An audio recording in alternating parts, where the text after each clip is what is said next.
Three, two, one. Don't call me babe. Hey everyone, we're Nefarious Reels. I'm hungover. And I'm the color blue and red motif. Yeah, and we're Nefarious Reels. We talk about bad movies. We did 2 of them, but before we do that, Razzies happened yesterday, which Yippee. means now we get to do the Razzie Good Guesser 2025 or 2026 or whatever the fuck. What do you think your prospects for winning are? Uh, Up in the air, let's just say. All right. Well, I wish you luck. We'll start with we'll start with worst screenplay. I said War of the Worlds. You said The Electric Stick. By the way, I am hungover for the audience. So that wasn't a bit. I flew too close to the sun yesterday and I'm paying for it today. But the podcast comes out in like 3 days, so we can't really delay this. Have to pick the tough battles. Yes, that's keep the consistency. commitment you get from me. Oh yeah, by the way, the Razzie Redeemer Award went to Kate Hudson for Song Sung Blue. Okay. Just some. I guess that happened. I guess. Okay, whatever. Yeah, because everyone loved that movie. Yeah, I mean, if you heard about a couple of us talking about it, yeah, we all loved Song Sung Blue. Yeah, yeah. You just say you hate it because you secretly love it. That's how it works. Uh-huh. Anyway, but now first, so the winner for worst screenplay was War of the Worlds, screen story and screenplay by Kenny Gold and screenplay by Mark Hyman, adapting or destroying the classic novel by H.G. Wells. Boom! First point, rare. I don't think I normally get the lead at the start, so this is good. Am I about to defeat the rich elite that is Cole, who won last year by a contested tiebreaker? Highly controversial. I mean, next up is worst remake, ripoff, or sequel. We both said War of the Worlds, and the winner is War of the Worlds. It won. That was the one that won the award. War of the Worlds from Universal. So that's both a point. We're already doing better than our last 2 years. We got more than 1 point. Woo! I guess that's good. Yeah, that is good. Now no one can call us hack frauds ever again. Yeah. This is the reason we don't get called that. Yeah. Next we have worst screen combo. We both put The Weeknd and his Colossus Ego. Colossal. Colossus, whatever. I'm hungover, man. Cut me some fucking slack. The winner for that one worst screen combo was all 7 artificial dwarfs for Snow White. We blew it. We fucking blew it. It's so fucking over. Next, we have worst supporting actress. I said Casey Roll. You said Emma Horvath. And the winner for worst supporting actress was Scarlett Rose Stallone from Gunslingers as Bella. Woo! Woo, yeah, let's go. We're both wrong again. Fuck. Alright. Next, we have worst supporting actor. We both put all 7 artificial dwarves. And the winner for worst supporting actor was all 7 artificial dwarves from Snow White. We did it. We got it. Him. Yep. So, yep. Now we're up 3-2. I think there's, 3 left?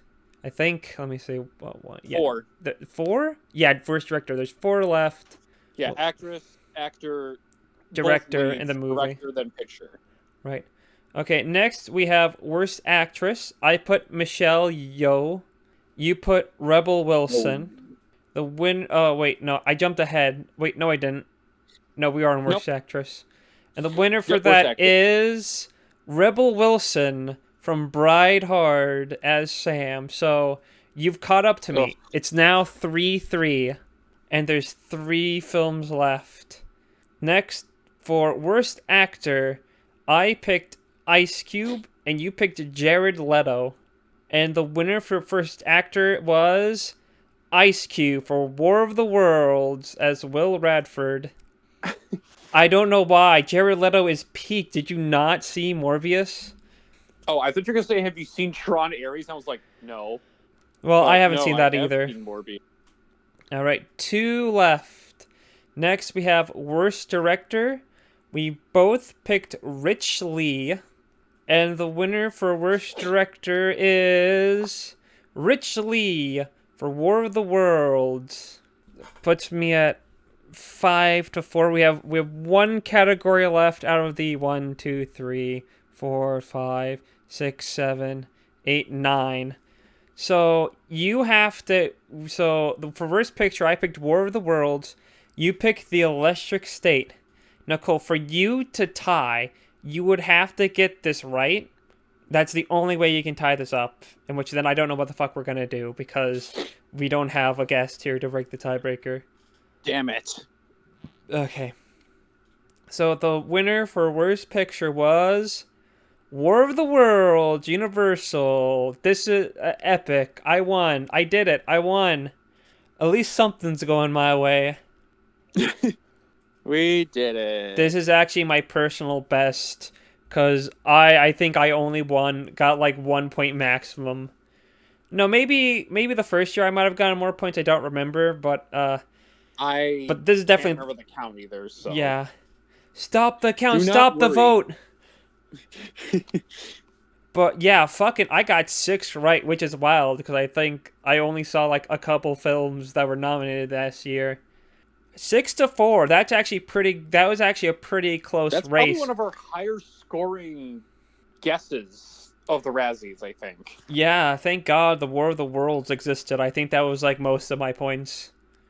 Yeah, all War of the Worlds related things were what helped me score all my points. But there we go. I win. I get the right to hijack an episode for the 2 nominations. We'll see when I'm going to do that. So now we can move on to the actual recommendations, which I had the first one. I had the retro pick, and I recommended 1996's Barb Wire, starring Pamela Anderson. And in this film, it's a dystopian future of 2017. You know, very accurate portrayal of 2017. There's a huge American Civil War that's been happening. Just to note, the Barb Wire letterbox has an ad for Disney live action Snow White right now. That's funny. That is funny. Congrats, Razzie winning film Snow White. Woo! Yeah, but yeah, she runs a bar. She also beats people up for like bounty hunting, and she's hot. That's another thing. Yeah, and she's got assets. The real big that one guy buoyant said. assets. And it just so happens that this these resistance guys are trying to make an escape to Canada because the doctor has the cure to a bioweapon. They want to go to Canada to reveal this, but they're being hunted down, and there's these lenses they need, and Barb Wire kind of gets wrapped up in it. Cole, what did you think of Barb Wire? It's kind of dumb, but kind of fun. Which, for our standards, is like almost a top-tier movie. Like, there's a lot of really dumb elements, obviously, and it's very much a generic 90s action film, but it also weirdly has some really it feels right to be a movie just a little over an hour and a half. Yeah. And it honestly never feels like it drags too much, even if you're just kind of going, I wish they would develop some of this a little more, but this isn't that kind of movie. You're just here to see Pamela Anderson shoot guns and show off her assets. You just want boobs. That's all you need. They're trying to appeal to the teenage boy crowd. Be like, guns and boobs. Here you go. I mean, she's such a badass. It opens at a strip club, which seems more oriented to a you kind of recommendation. Like you have recommended a number of films that involved a woman being pole dancing. That is striptease. The next recommendation. Showgirls. I'm more of a hunky boy kind of guy. The hunky boys in their tidy whities. Yeah, hunky boys in their tidy whities. While a giant CGI bee just stares at them through a window. Yeah, definitely. It's very important. But yeah, we start off there. We're in, it's We're a going strip back show. to the club. Yeah, we go back to the club, and she's dancing. Some guys, telling her to take it all off, and we get like the first hint of her character where she doesn't like to be called a babe, as she throws a heel into his head. Yeah, I thought he died. That would have Like, been really cool. She fucking killed him. I don't know if he died. I just think it was just injury. It looked Yeah, like he should have died. It was just injury, but it would have been really cool if he died. Mm-hmm. It would be more funny if it was just like, yes, she just killed this man on the spot, but no one's going to question it, okay? This is just par for the show in this dystopian version of America that is just blaze orange color palette. Yeah. Looking like it's Total Recall. They up the saturation. They're like, this looks... It was originally pitch yellow, but they're like, it looks too Mexican. We gotta make it more orange. We gotta make it orange. We gotta remember, guys, this is America, not Mexico. This is America. Mexico gets the yellow tint. This is Barb Wire. This is a bar. This is Barb Wire. And it's Pamela Anderson and Don't Guns call and her Boobs, babe. guys. Her name is Barb. Short for Barbara. Barbara Wire. Yeah, Barbara Wire. Yeah, but she's a badass. She fucking frees a girl that probably was gonna be in the slave trade for some rich asshole. And she's a badass, but she wants to get paid and takes a dude's car as payment when he doesn't have all the money to pay for her daughter. Which, again, very cool and very epic. Yeah, very cool. Very epic. But yeah, she runs a bar. She has her brother who's blind because he lost it in the war. Yeah, he was on the front lines. A grenade took out his eyes, basically. So he's blind and just gets to drink for free at the bar. She fucking... But I saw this like 2 hours ago. I'm just really tired. Yeah, but he drinks for free, but he still likes to help out with the resistance whenever. Yeah, he's still cool with resistance. But yeah, meanwhile, there's this Dr. Cardi B. Cardi B. Cardi B, and a guy named Axel. The government... Cordy? Yeah, Cora D. Cora D's nuts in your mouth. Is what the official name is, but yeah. Yeah, it's Cora D and then Boba Fett. I mean, Jango Fett. Corey D and Axel, I remember his name. For some reason, I can't remember the doctor's name, but I can remember Axel. Yeah, they're in the town because they're going to find a guy that has these retinas, so the retina scanners can't pick her up because she's wanted, because she has the cure to this horrible biological bioweapon. Yeah, bioweapon that is gonna, take out the rebellion or something. Yeah, so they need the retina scanner so she can't be identified. But it all goes south because, they have to run away because they get, spotted or found out. And Axel goes to Barb Wire, try to get help, but she's like, fuck you, Axel. You stayed behind Seattle. You promised you were gonna come to the helicopter, and then you didn't, and you lied to me. And that's their whole fractured relationship. Pretty much you it. Lied. You lied, and that's kind of cringe. How can I ever trust you again on anything?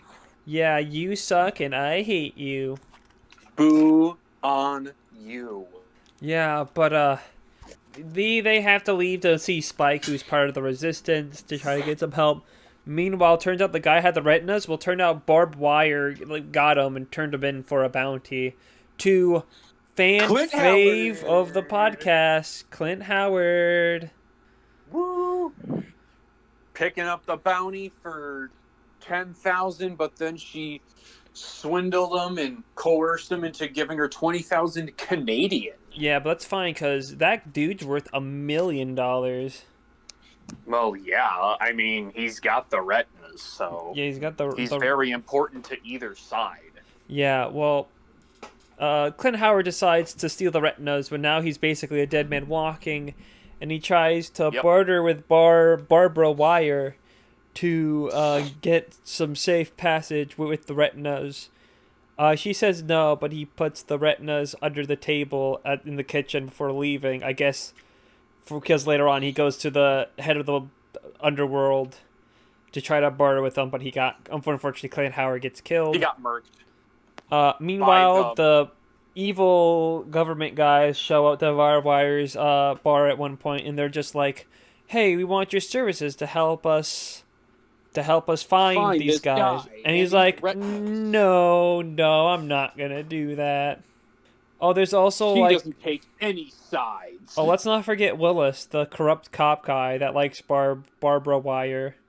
Yeah, I guess they have some kind of thing, if that's what you want to call it. Like, they seem to be in touch some way, but they also are just kind of at disagreement with each other at the same time. It's a weird relationship, let's just say. Let's just say that. Like, Barbara Wire has a lot of weird relationships with other characters in this movie. But yeah, Willis, he's just arresting people also when he goes in the bar initially, because he's like, yep, we're just IDing people and arresting them for, no reason. Because we know that this other guy's coming in and we want to find out who's like accomplices or something, if I remember correctly. Yeah. Yeah, that's about right. But then, yeah, he's like trying to help those evil government congressional officers, try and find this guy until, spoiler alerts, later in the end when he decides to, flip sides? Just like that?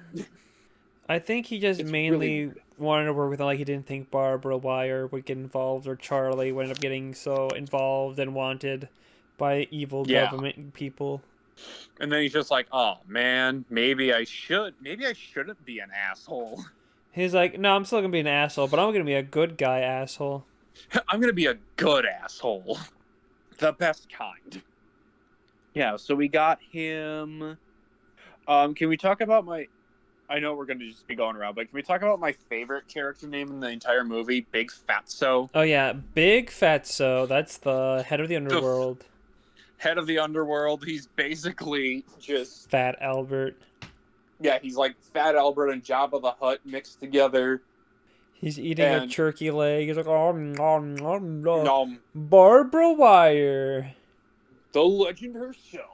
I can get you 750,000 Canadian if you give me those retina eyes, all right?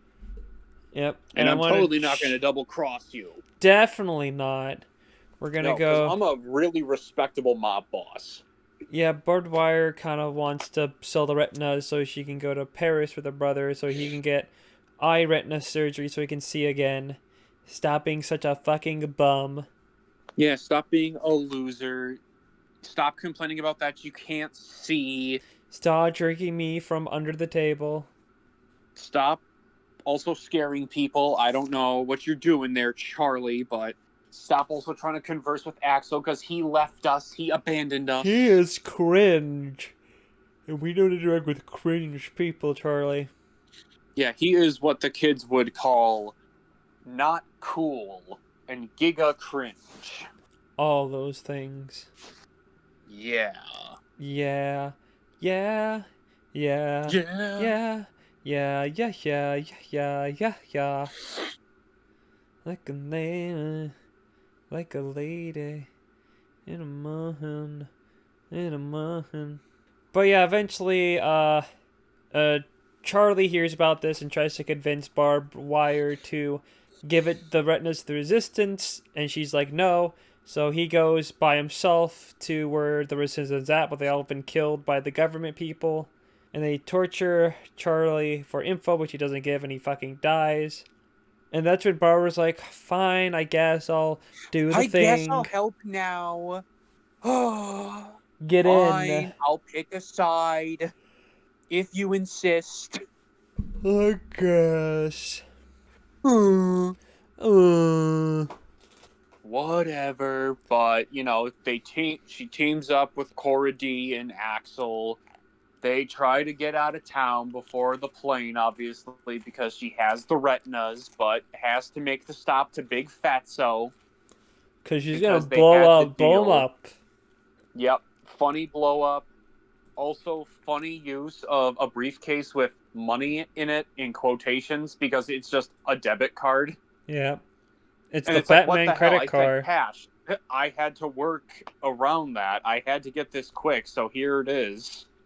Take it and leave it. Oh, and then, I'm going to double cross you Haha. to help the other guys, because they're offering big bounties. Yeah, you're so silly. Because money beats everything. Epic. Dabs. Explodes. Just like Dab, Big dab. Fatso. Yeah. And then we get the final shootout, which again, guns a-blazing, epic. Lots of throwing around, run into the plane, Barb Wire just shooting everybody. There's an epic battle with her and the main evil guy on a forklift. While Axel's like using a crane. Love a good forklift fight. Yeah, who doesn't? They both got into forklifts and started battling it out. Yep, and then, they say, I guess, yes, they saved the day because, well, also, let's remember, the original retinas were destroyed because, she blew up Big Fatso with the grenade. So that happened, but also at the same time, she was able to find some other ones, and they were able to get Corridy onto that plane to Quebec. But I guess Axel didn't need them, even though it seemed like he was also, on the run, but who knows? That is interesting, but, yeah, they fly off to Quebec. She flies off to Paris with, I guess, Willis, I think. Meh. Yeah. That's really just eh. So, sorry, I zoned out. What'd you say? Oh, just talking about how, she flies to Paris with Willis. I guess he wanted to come along, but because, she's like, I heard it's great this time of year, and then she does like the funny, it's that final shot where, she pulls out the gun and then you just get gunshot sounds and then cut to credits because it's the mid-90s. We need the action movie Guns A-Blazing. Yeah. And very epic ending. Very epic, it's dystopian, there's drugs. Wait, no, there's not drugs in this movie. There's alcohol. No, there really wasn't drugs. It was mainly just alcohol, which was very, very bad and upsetting for me because I am hungover and I don't want to look at alcohol and I don't want to drink ever again.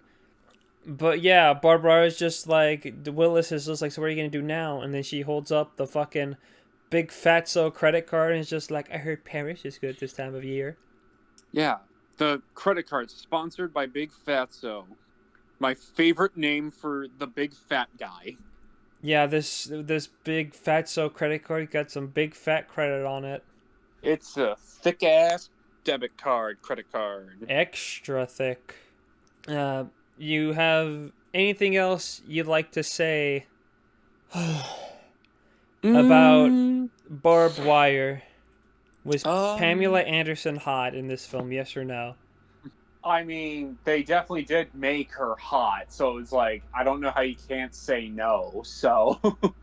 But I mean, if this was also a movie I saw when I was like 14 or 15, I would be like, oh my god. You would have been like, this is the greatest film ever. Yes, because again, it has like everything you need for a teenage boy to appreciate. Sometimes loud explosions, you got guns, you got boobs, a hot female lead, you got it all. Yeah, epic. And more guns. More guns. Guns, and more guns. It's like John Wick. All you ever really need. Yep. That's all you need. All you need are guns. Ba, ba, ba, ba, ba. I mean, other than that, not really too much. I mean, we covered like all the basics, and everything else gets a little repeated, once the movie does get along, and you're just like, okay, now we got the gist of everything happening, so... Yeah. Good time was had by all. Yep. Alright, well, I guess if we got nothing left to add for Barb Wire, We can move on to the modern pick, which was Cole's. Talk about your Which recommendation. was me. My recommendation is the 2007 horror classic I Know Who Killed Me, directed by this guy named Chris Sivertson? I don't know how to say this, but yeah, Sivertson, let's just go with. Sure. But it stars Lindsay Lohan as this girl, Aubrey, who lives, the kind of small town, like this little suburban kind of life. She has, she has, the popularity. She is just like your regular high school girl. And then it also turns out there's also a weird serial killer on the loose. So she gets abducted and eventually murdered. But it then turns out there's a similar Lindsay Lohan named Dakota, and it seems like a split personality multiverse kind of movie. And then she's, trying to find out who, as the title says, I know who killed me. So that's like the whole movie, like after the first half hour, 40 minutes about. So, yeah, Ninjedi, what did you think about this one? I thought it was kind of pretentious, not gonna lie. They really thought they were really clever with what they were doing. They're like, ooh, red and blue, or blue and red. Oh man, no one's gonna get this. How deep it is. Like, I kind of predicted the two big twists, one accidentally and one intentionally. Like, I kind of called pretty early on, is just like, is it gonna be like a twin sister kind of thing? And then I inadvertently predicted who the killer was, like, really fast. Way to go. Yeah, thank you. Should I say it? Should I say it out loud already? Yeah, we can say it. There's the piano teacher, and when she's playing the piano, and then when he puts his hand on the piano, and then there's the blue ring. I'm like, oh my god, it's the killer. He's the killer. He's it's the piano teacher, guys. And then it turned out it was. I was like, oh, okay, I was right. Okay. Damn. Yeah, it's a bizarre movie is what I would like to call it, because yes, it feels like it is trying to do a lot, and it does feel like one of those movies where they're trying to, layer on all these motifs and themes, and then you're just watching it going, wait, what? Why is this going into like existential crisis mode? And why is Lindsay Lohan having sex with a dude after she literally lost her hand in her leg? Yeah, why is this other Lindsay Lohan fucking this guy when he's also like, hey, you're not actually Aubrey, you're Dakota. Oh, that's hot. And then, she's also acting very weird around even her parents, and then she's like, oh yeah, I know Aubrey liked this, but I'm Dakota, so I didn't really like this. So oh yeah, didn't this film open with a pole dance scene? Mm-hmm. Yep. That was like, yep, that's a cool recommendation if I've ever seen one. It's got the pole. Yeah, we got the pole dancing to start it off. So we're 2 for 2 on this episode with pole dancing in the beginning. Yeah, too many girls on pole dancing, not enough hunky boys in their tidy whities. Yeah. Unfortunately, not this around, but what can you do? That's really the main point. And then, once we get out of that scene, we then get into the whole high school, like basically the whole high school aspect of Aubrey's life. So, she's doing some class presentation and about some paper she wrote. And then there's like something about how she also talks about how she's, like how they're half person, half soul, which I don't know if you caught this. It's kind of a foreshadowing to the whole eventual twin sister twist. No, what? No fucking way. You're fucking lying. They're just like, they're kind of crumbling up the cookie. They're not trying to be too obvious, so they're just like leaving little pieces and crumbs here and there while we're trying to, piece this whole complicated puzzle together. And if it also didn't help too, there was also then we get the blue roses and the thorns, because once you get pricked by a Every thorn, red rose has blood its comes out. thorns. Yeah, they were very subtle with the amount of red and blue that was being shown on Very, screen. very subtle. You probably could even tell, honestly. Oh yeah, you could not tell. You just kind of notice that there's like a bunch of colors because you're just like living in regular suburbia, but they're also just giving you those little flashes of more blue and red, and it's not that apparent. Honestly, I had to look it up because I was just like, I don't get it. I was like, wait, there's blue and red. I couldn't see it because I'm colorblind like a dog. I only see things in gray. I only see gray. Yeah, that's why 50 Shades of Grey is my favorite movie because it appeals to me. Of course, that makes perfect sense. Yes, it does because gray, 50 Shades. Amazing Gray.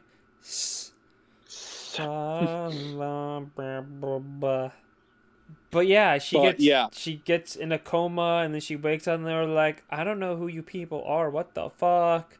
Dude, I'm a fucking stripper. What are you bothering me for? Yeah, I'm Dakota. Who's this Aubrey you guys keep talking about? Who's this Aubrey slut? Yeah, I'm the cool version of Lindsay Lohan. She sees a picture of her at the beach. She's like, oh, I was at the beach, but mine was red. And the ocean was full of doo-doo poo-poo trash. Oh, yeah. Yeah, the water was brown. Because everyone kept shitting in it. Because everyone was spewing diarrhea into the ocean. It was a horrible case of food poisoning that day. It was a tragic day. No one died. No one died, luckily, but a lot of people in the ER for food poisoning. Like a fuck ton. Oh yeah, and she also has a leg. She also lost a leg and a part of an arm too. When Aubrey initially, was abducted, she gets like a finger cut off with a glass tool, and then she also gets the skin on her hand ripped off by dry ice, and then I think that part of her leg was also cut off, if I remember. But it's all she's just getting tortured and eventually woken up in the hospital, but also at the same time she then goes into this weird split personality thing with the Dakota character, and then that really becomes the whole movie after. And then we start getting a lot more red. Ooh, well, what does red mean? Blue. Red, I guess it represents just Dakota's personality and or blue something. Is Aubrey's. Yeah, and then blue is Aubrey. They should have thrown in like another third color, like out of left field. Like we did get yellow for a little bit with that boyfriend guy with his yellow car. Piss yellow. Yeah, but that's how you know he was Mexican. No, he got that car from Mexico. Oh yeah. Yeah. He was pretty white, but yeah, he got that car from Mexico because it's yellow. He was pretty fly for a white guy. Exactly. That's what that whole song's about. Yeah, just to note, Dakota is like such an asshole to like everyone. Like, yeah, sure, technically she's right that she's not Aubrey, but like these people are going through like heartache and shit, and they're just trying to cope with everything. Like, a lot. And they're like, oh, shut the fuck up. I'm going to smoke cigarettes. I'm going to have sex while you're downstairs. I can hear everything. Yeah, I'm going to make the loudest moaning noises possible so you're uncomfortable. Because I'm Dakota, bitch. Yeah, bitch. Yeah. Beach. Yeah, she tries to investigate. Like, she sneaks out of the house when it's under watch to visit, like, a different family that their dad was a victim of. Yeah, that other girl that got abducted, and she was like, trying to do her own, which is what led her to do her own investigative work. Yeah. Over an hour into the movie with not much left, and then you're just like, oh, finally, now we're getting somewhere after Dakota just kept spitting facts, but also really hurting some of these people that are already hurting. I'll never get the big reveal when, like, I must have a twin. And the mom's like, nope, only one of you. Also, I fell on you while you were in my belly, but you didn't Yeah. die. Yeah, look at this. MRI. Oh my god, what are No. those things called? Ultrasound. The sonograms? Ultrasound. Ultrasounds, thank you. I might be Yeah, look at this hungover, but ultrasound. I know my There's thing about clearly only pregnancies. one agent in there, so you can't have a twin, possibly. Then Lindsay Lohan's just like, okay, not my dad. You clearly stole a baby from You stole my a baby crack from a mom. crackhead. My crack whore mom. Also, don't forget how she figure out who the killer is she ends up on the grave of that one victim, and she picks up the ribbon, and it's just like, don't go for blue, go for blue, don't go for red. And he's like, okay, this guy's the killer because Oh my god, this is that the whole thing motif. was hilarious. Oh yeah, I know. I did write it down because it was too funny. Because it said, "Yeah, blue ribbons are for winners. Never settle on red." And Lindsay Lohan's like, I know who killed me, and then I clapped because that was the title of the movie. Yeah, and then you're just in. Then you just had to pause the movie because you needed a 5-minute standing ovation. I did. For that cleverness of saying, "Hey, I know who killed me because the blue and red motif matches with what he was saying, so he's the killer. This guy. Very cool. Yep. Turns out the guy has a thing for limbs. Yeah, he really likes severed limbs. And it's just like lame. Just go for bondage like everyone else. Yeah, do something better. Go for an easier kink. But yeah, she goes with the not dad, and then he goes in and gets absolutely fucking murdered. And then Lindsay Lohan just murders the shit out of the guy. Like, no trouble whatsoever. Yeah, very yeah, like, you know, everything gets set up, and it's gonna be like, oh, it's gonna be a struggle, you know, the final third act, climactic fight, and then it's just, oh, it's done in 30 seconds. It's like done in 10 seconds. Yeah. Just slaughters him. You know, it would been really a funny reveal killer if it was the guy who gave her the prosthetic arm. I think that would have been pretty funny. It's that doctor guy. Here's this prosthetic arm. Oh no, you killed me with it. Why? Oh, fuck. Talk about fucking karma. How could I have not seen this coming? No! Like, man, who would have thought the super powerful prosthetic I gave you would actually kill me? I guess I now know who killed me. Myself. Oh, I was led to my own demise. I'd still do it again, though. Prosthetic arms are just cool, guys. Okay? Yeah. He cuts off people's limbs so he can attach prosthetics to them. That's his fetish.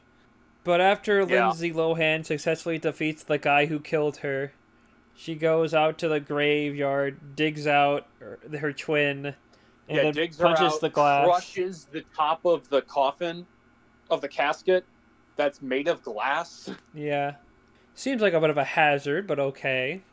Don't think about it too much, you know, because they probably didn't. Yeah, probably not.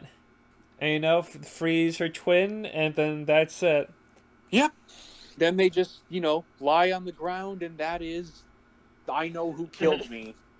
You know, the thing about Lindsay Lohan has been in a lot of films that involves, like, twins or being in a pair in some way. Yeah. There's, like, Freaky Friday. Freakier Friday. Trap. Yeah, The Parent Trap. This movie. That's, like, 4 films. It is. It's pretty funny. Yeah. That this keeps happening. They can't keep getting away with this. we should remake Parent Trap again, but with Lindsay Lohan as the star and she's the twins. I'm just looking. Yeah, we should. I'm also just looking through her filmography just to see if there's any. I don't see any other ones. It looks. And you know that actually, Freaky Friday is actually a remake of an earlier iteration of a Disney film, Freaky Friday? Yes. Oh, you did? Oh, okay. In fact, yeah, so that's kind of cool. Yeah. And do you have anything left to say about I Know Who Killed Me? Blue. Red. It needed more blue. And I think red. It needed more red. Yeah, I agree. It was still a little too it was still a little too subtle with the colors, you know? Yeah, a little too subtle. It needed more. Yes. That's like its main issue. I agree with that. We all love how tight knit the story is, obviously, and oh, excuse me, holy shit. Yeah, we loved how compact this story is, and all of its deeply layered themes, along with the motifs and all of the other visual palette cleansers. But it still needed more. Yeah. It's definitely one of the best movies to come out of.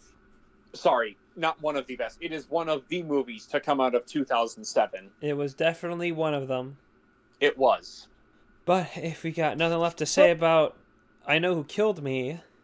Question? Oh, wait, nope. Nope. We gotta pick which movie was the better of the two. Cole, which one did you think was better? Barb Wire. I mean, just plain and simple.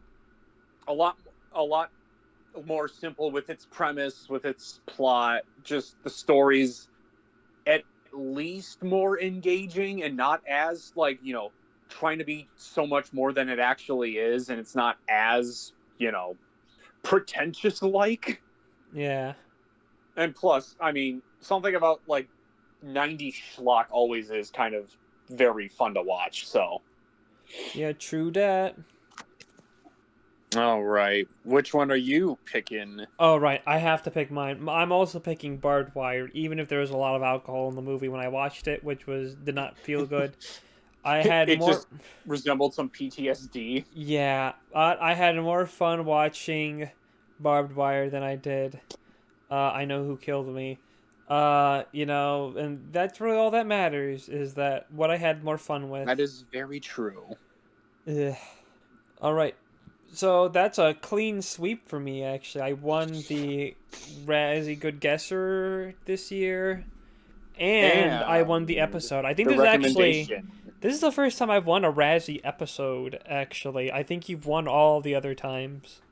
Yeah, because the first year, you did Showgirls, and I did Castaway, Stowaway, Washed Away, Swept Away, and so you won, duh. Then after that, I did Can't Stop the Music, and you did Freddy Got Fingered. Freddy Got Fingered won. And then the third year, you did Striptease, and I did Bratz, and then Striptease won. So yeah, this is the first time I won a Razzie episode. Woo! I'm applauding. Thank you. Anyway, with that, now we can move on to questions. If you have questions, you should ask them. Our first one is from Robert, which was, what were your dream jobs as children? Oh, God. I had a couple.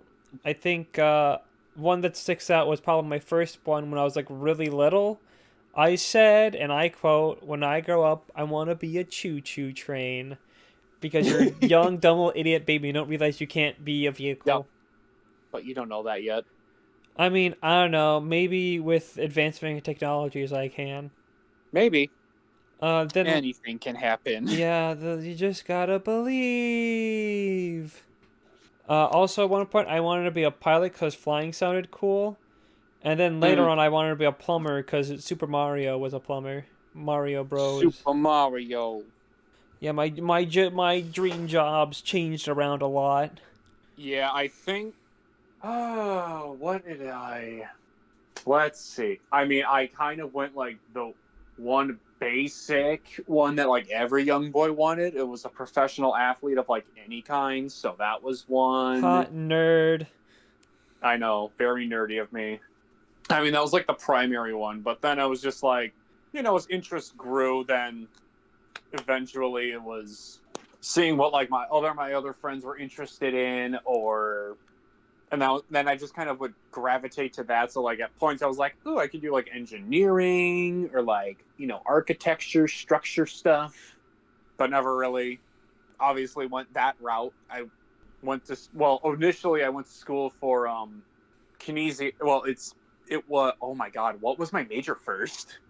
Exercise sports science. It was exercise sports science.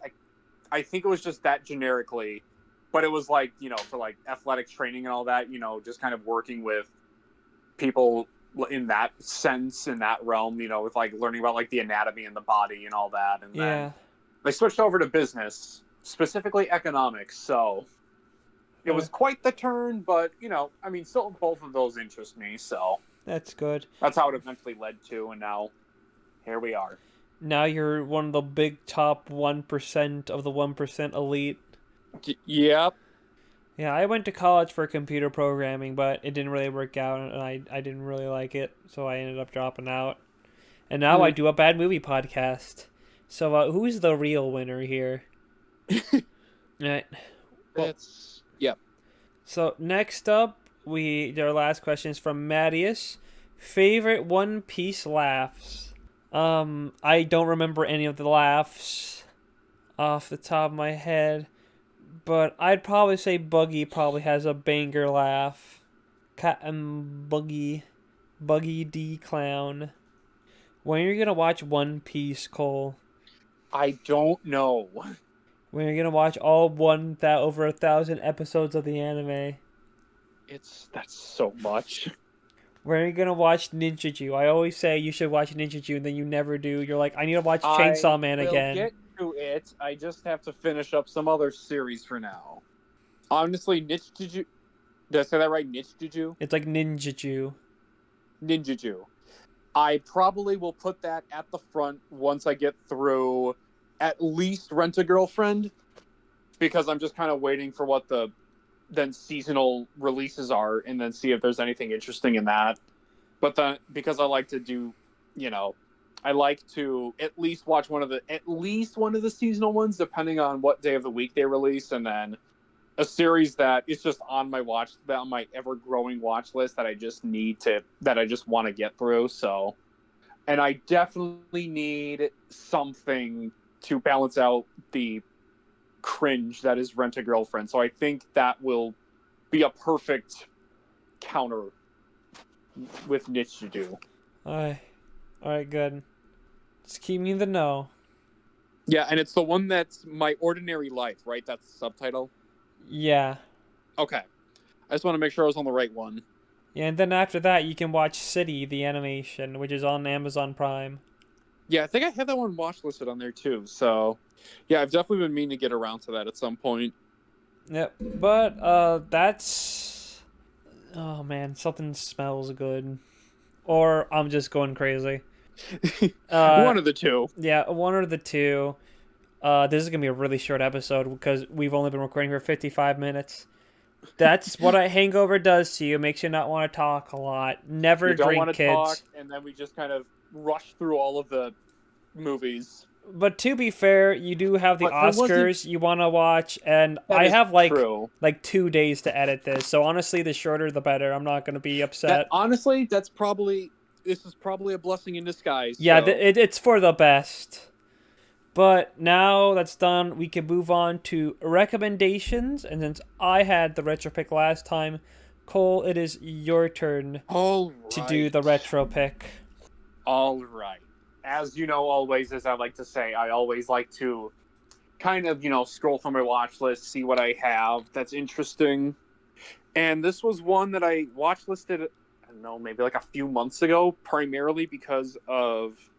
This movie has Madonna in it, and it's also perfect because Sean Penn is also in this, and he is in a very tight race for supporting actor in the Oscars, so I thought, why not? He's a big name in right now, so let's just talk about one of his bad movies, and we'll go with 1986's Shanghai Surprise.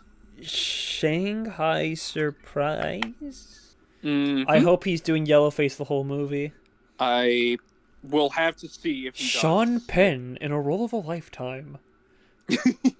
In the role of a lifetime, Gary Oldman. All right. So, my modern recommendation.